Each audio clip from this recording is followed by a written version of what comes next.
بسم اللہ الرحمن الرحیم۔ السلام علیکم۔ آج ہم بات کریں گے لاہور میں ایک اہم ڈیولپمنٹ ہوئی ہے اور سیشن عدالت میں ایک درخواست فائل کی گئی ہے، اور اس درخواست میں یہ موقف اختیار کیا گیا ہے کہ لاہور میں 15 SHOs ہیں جنہوں نے ذاتی عدالتیں قائم کر رکھی ہیں، اور وہ ملزموں کو گرفتار کرتے ہیں، گرفتار کرنے کے بعد خود ہی عدالت لگاتے ہیں اور خود ہی ملزموں کو ضمانتیں دیتے ہیں، اور یہ سارا جو پروسیس ہے یہ تھانے کے اندر ہوتا ہے۔ پہلے میں آپ کو ان کا جو عمل ہے اور جو ان کی طرف سے ایک غیر قانونی کام ہو رہا ہے وہ میں آپ کے ساتھ شیئر کروں گا، اور پھر ہم بات کریں گے جو عدالت نے آج ان کے خلاف کارروائی کی ہے۔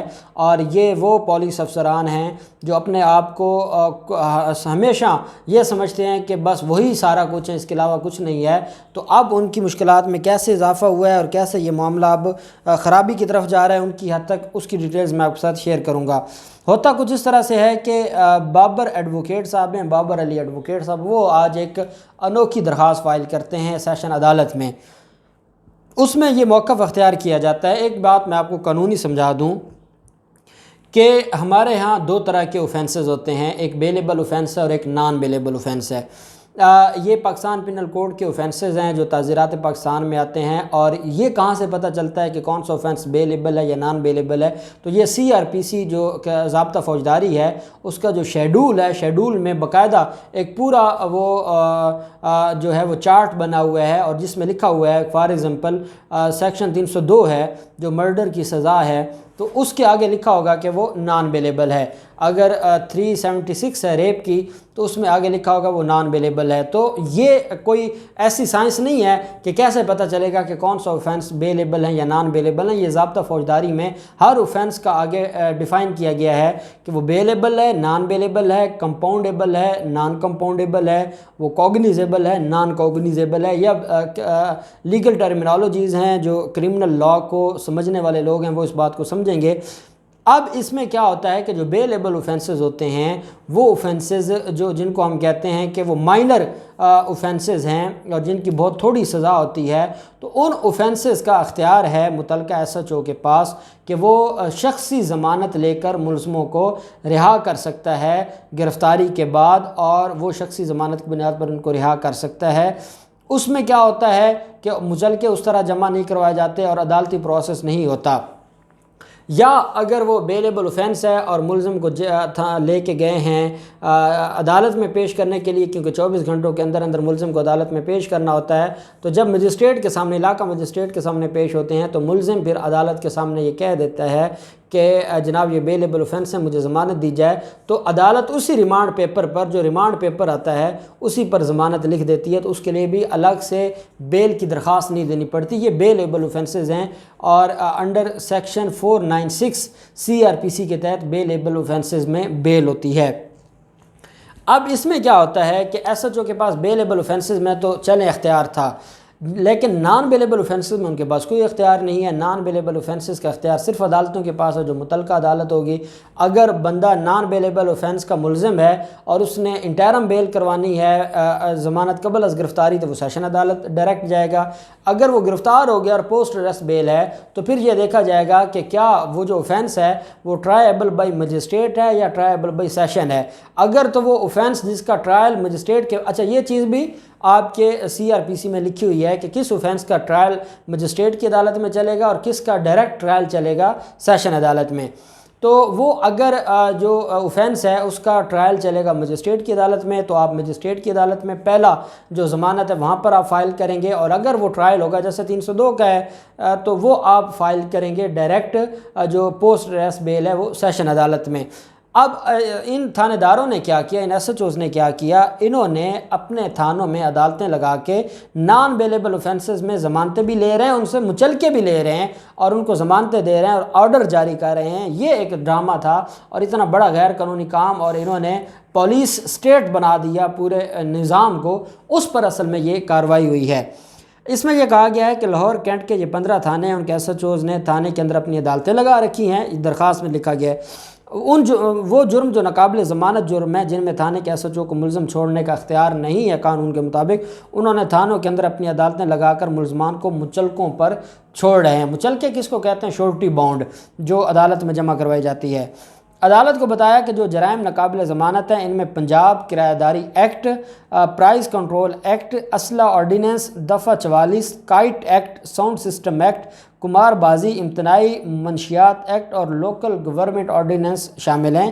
ان کی ایس ایچ اوز ضمانتیں لے رہے ہیں، یہ عدالت کو بتایا گیا۔ کون سے تھانے ہیں جو اس میں ملوث ہیں یہ بھی عدالت کو بتایا گیا، اور ایک فہرست پیش کی گئی۔ اس میں ایس ایچ او تھانہ مناوہ ہے، باٹا پور، ہدیاڑہ، مغل پورہ، باغبان پورہ، شمالی چھونی، شالیمار، ڈیفینس، ہیر برکی، مصطفیٰ آباد، ہربنس پورہ، گجر پورہ اور باقی تھانے کے ایس ایچ اوز شامل ہیں۔ سیشن جج لاہور نے فوری کارروائی کا حکم دیتے ہوئے ان 15 ایس ایچ اوز اور جوڈیشل مجسٹریٹوں کو 30 جون کو طلب کر لیا۔ اب یہ ایڈیشنل سیشن جج صاحب تھے سیشن جج صاحب تھے لاہور کے سجاد حسین سندھڑ صاحب، ان کی عدالت میں اس کیس کی آج سماعت ہوئی ہے۔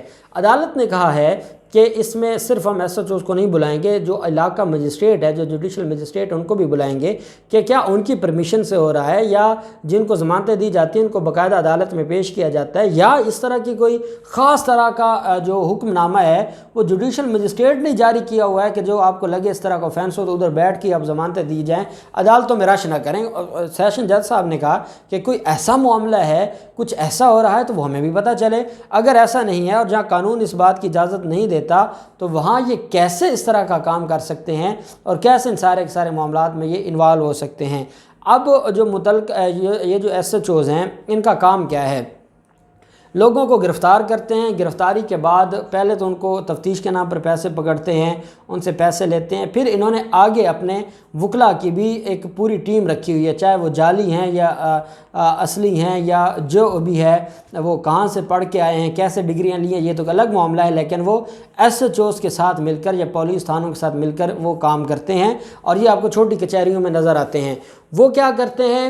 وہ ایس ایچ او کہتا ہے کہ ایک تو میں آپ کا کیس جو ہے اس میں بندے کی ہم ضمانت کروا دیں گے، آپ اتنے پیسے دے دیں، وکیل بھی ہم اپنا کریں گے، اور ہم اس میں ریمانڈ کا بھی نہیں لکھیں گے، اور تفتیش میں بھی ہم آپ کو بے گناہ کر دیں گے پورے کیس کی، سوائے جج کا۔ مجھے تو یہ لگتا ہے کہ یہ بھی کہہ دیتے ہوں گے کہ ہم جج تک کے معاملات جو ہے نا وہ سارے آپ نے بس خرید لیے ہیں، آپ کا کیس سارے کا سارا ایف آئی آر سے لے کے بریت تک وہ اب آپ کا فائنل ہو گیا ہے اور اب آپ کو کوئی نہیں پوچھے گا۔ مجھے لگتا ہے کہ یہ ججز کو بھی اس میں بیچ دیتے ہوں گے، اور اس میں یہ بھی معاملہ ہے کہ جو علاقہ مجسٹریٹ ہیں کیا ان کے بیاف پر کرتے ہیں، تو سوالات تو بہت ہیں۔ بہرحال اب یہ ان کا یہ طریقہ واردات ہے، اور یہ اس طریقے سے جو ہے وہ اوفینس کرتے ہیں، اور یہ بھی اوفینس ہے کہ جب آپ کو غیر قانونی کام کرتے ہیں جس کا آپ کے پاس اختیار نہیں ہے تو یہ بھی ایک غیر قانونی کام ہے اور یہ ایک جرم ہے۔ تو یہ اس طریقے سے اپنی عدالتیں انہوں نے بنائی ہوئی ہیں، اس طریقے سے یہ ملزمان کے ساتھ۔ اب آپ اندازہ لگائیں جب تفتیش سے لے کر وکیل تک اور ضمانت تک سارا ٹھیکہ پولیس والا افسر لے لیتا ہے تو کیا وہ تفتیش اچھے طریقے سے کرے گا؟ کیا وہ ریکوریز کرے گا؟ کیا وہ اس کے خلاف لکھے گا؟ کیا وہ اس نے تو پیسے لے کے اس کی تو زبان بند ہو گئی، اس کی تو قلم میں سیاہی ختم ہو گئی، جب اس نے حرام لے لیا، جب اس نے کرپشن لے لی تو اس کے بعد وہ کیسے مدعی پارٹی کو انصاف دے گا؟ اور یہی وجہ ہے کہ ہمارے ملک میں جب انصاف نہ ملے تو پھر لوگ قانون ہاتھ میں لیتے ہیں، اور اس میں بہت بڑا کردار پولیس کا ہے، ان کی نالائکیوں کا ہے، ان کی کرپشن کا ہے۔ تفتیش کا جو طریقہ کار ہے اس میں جو یہ ڈنڈی مارتے ہیں، اور جو جدید جو طریقہ کار ہیں تفتیش کے ان کو استعمال نہ کرنے کی وجہ سے یہ سارے کے سارے معاملات خراب ہوتے ہیں۔ اب دیکھتے ہیں آج کی سماعت کے بعد جو نوٹس جاری کیا گیا ہے متعلقہ مجسٹریٹس کو اور ایس ایچ اوز کو، اور ان سے کہا گیا ہے وہ کیسز کی فائل بھی عدالت میں جمع کروائیں گے، وہ عدالت میں سارے کا سارے ریکارڈ جمع کروائیں گے، وہ عدالت کو اب جواب جمع کروائیں گے۔ اب 30 جون کو کیا ہوتا ہے اس سارے معاملے پر انشاءاللہ ہم آپ کو آگاہ کرتے رہیں گے۔ اللہ پاک پاکستان کا حامی و ناصر ہو۔ بہت شکریہ۔ اللہ حافظ۔ پاکستان زندہ باد۔